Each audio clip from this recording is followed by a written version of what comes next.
Bismillahirrahmanirrahim. Assalamualaikum warahmatullahi wabarakatuh.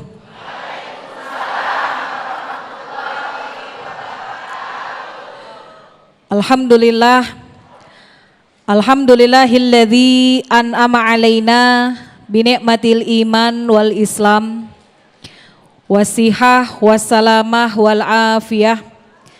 Wassalatu wassalamu ala sayyidina Muhammadin sayyidil bariyah wa ala alihi wa ashabihi wa man tabi'ahu ila yaumil qiyamah, amma ba'du. Subhanaka la ilma lana illa ma 'allamtana innaka antal alimul hakim. Rabbi shrah li sadri wa yassirli amri wahlul 'uqdatam min lisani yafqahu qawli. Shadaqallahul aliyul azim. Yang sama-sama kita muliakan guru-guru kita yang alhamdulillah kita sudah mendapatkan percikan ilmu dari beliau Al-Mukarram Al-Ustadz Bapak Riza Muhammad, Al-Mukarram Al-Ustadz Bapak Kiai Haji Abdul Syukur. Kita doakan mudah-mudahan keduanya selalu dipelihara oleh Allah Subhanahu wa taala. Ustadz Sofyan selaku pembawa acara kita pada siang hari ini, segenap jamaah, bapak-bapak dan ibu-ibu sekalian dari Masjid Jami Al-Furqon dan juga segenap pemirsa Damai Indonesiaku TV One dimanapun berada. Jamaah sekalian, kalau kita bicara fitnah, tadi sudah disampaikan definisi fitnah ada banyak. Fitnah bisa disebut sebagai ujian, fitnah disebut sebagai cobaan yang datang dari diri kita, yang datang dari keluarga kita, ataupun yang datang dari sekitar kita. Tapi fitnah pun punya definisi yang lebih umum, yang biasanya kita pakai dalam kehidupan bermasyarakat kita. Apa sering kita bilang? Saya difitnah sama dia. Dia udah fitnah saya. Benar apa enggak? Apa yang dimaksud fitnah di sini? Fitnah di sini adalah usaha untuk menyebarkan berita yang tidak benar dari orang lain terhadap kita, atau kita menyebarkan berita tidak benar dari mulut kita terhadap orang lain. Nah, fitnah ini juga ternyata kejam, Ibu. Berapa banyak orang yang difitnah dia merasa depresi, bunuh diri. Berapa banyak orang yang difitnah hancur pekerjaannya, hancur karirnya, hancur usahanya. Maka bagaimana buat kita nih ngebentengin diri kita? Atau jika fitnah itu datang kepada kita, apa yang harus kita lakukan? Karena Masya Allah Ibu, yang namanya fitnah gak bisa kita hindari. Bahkan dulu pun baginda Rasulullah Sallallahu Alaihi Wasallam dari dulu bahkan sampai hari ini beliau nggak pernah berhenti mendapat fitnahan. Beliau dulu difitnah sebagai orang yang ahli sihir. Beliau difitnah sebagai orang gila. Dan banyak fitnahan beliau dan juga istri dari beliau Sayyidatuna Sayyidah Aisyah mendapat fitnahan yang sangat kejam.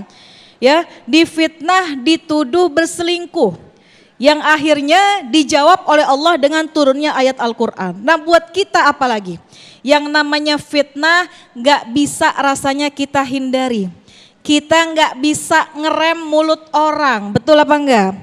Maka jika satu masa terjadi fitnah terhadap kita, baik bapak-bapak ataupun ibu-ibu, apa yang harus kita lakukan?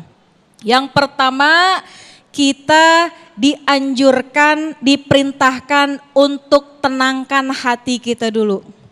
Kalau ibu dengar ada orang yang fitnah kita, jangan langsung kita emosi. Kenapa? Kalau kita emosi, setan kegirangan. Kalau setan berhasil menguasai diri kita, kita bisa melakukan satu tindakan yang malahan tindakan itu berdampak buruk buat kita.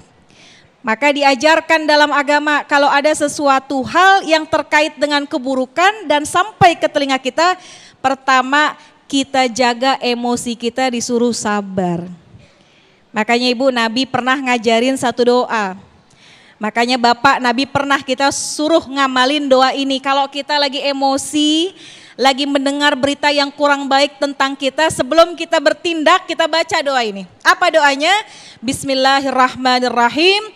Allahumma ghufirli dzambi wa azhib ghaiza qalbi wa ajirni minasyaiton. Apa artinya? Allahumma ghufirli dzambi, ya Allah ampunilah dosaku. Wa azhib ghaiza qalbi, jauhkanlah gejolak dari hatiku. Ibu, kalau dengar ada fitnah yang datang kepada kita, hatinya tenang apa bergejolak? Bapak, kalau dengar fitnah sampai ke telinga kita, hati kita gimana?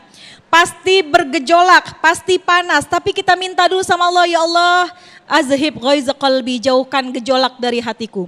Wa ajirni minasyaiton, dan jauhkanlah kita daripada godaan syaitan. Itu yang pertama kita lakukan, tenangkan hati ya, baca doa yang Nabi ajarkan. Yang kedua, kalau udah kita tenang hati, kita dengerin apa sih isi fitnahnya, apa yang diutarakan orang lain tentang kita. Pas kita dengar, kita evaluasi. Kira-kira dari isi fitnah itu benar apa enggak? Kalau ternyata benar atau hanya sekian persen ada yang benar, kita introspeksi diri. Kita juga kalau ada berita membuka diri, Bu. Kalau emang kita salah, kita belajar untuk introspeksi diri. Tapi kalau ternyata berita yang sampai kepada kita itu berita bohong, yang memang kita nggak merasa melakukan itu, maka tindak lanjutnya adalah bertabayun. Ketemu sama orang yang nyebarin fitnah. Siapa tuh si fulan, janjian. Kadang-kadang Ibu ya, kadang-kadang Pak, orang yang fitnah kita berani di belakang, kagak berani di depan. Betul apa enggak? Di belakang ngomong panjang lebar, pas udah ketemu nggak bisa ngomong apa-apaan. Ada yang suka begitu? Yang mana orangnya? Insya Allah kita yang Allah hadirkan di sini bukan termasuk orang yang suka menebarkan fitnah. Begitu kita tahu bahwa beritanya bohong, duduk berdua, berempat ya. Mungkin ada saksinya, kita tanya kenapa menyebarkan fitnah seperti itu. Karena seringkali Ibu, seringkali Bapak, orang memfitnah kita karena ada tujuannya. Entah tujuannya pengen ngejatohin kita, entah tujuannya karena iri hasad sama kita ya, atau tujuan lain karena ingin memperoleh kedudukan jabatan seperti kita misalnya. Maka kita bertabayun kira-kira apa yang menyebabkan dia seperti itu. Kalau ternyata enggak ada kesempatan untuk bertabayun, maka dari jauh kita belajar untuk memaafkan. Gampang apa susah? Gampang susah. Kalau fitnahnya kecil gampang, kalau fitnahnya besar Nabi suruh belajar untuk memaafkan.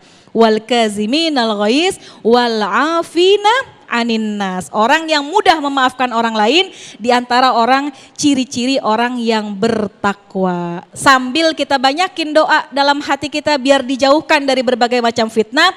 Berikan ketenangan pada hati kita, banyakin baca alam nasroh laka sodrong. Setiap habis sholat kita amalkan, banyakin baca Rabbi syrahli sodri wa yassirli amri wahlul.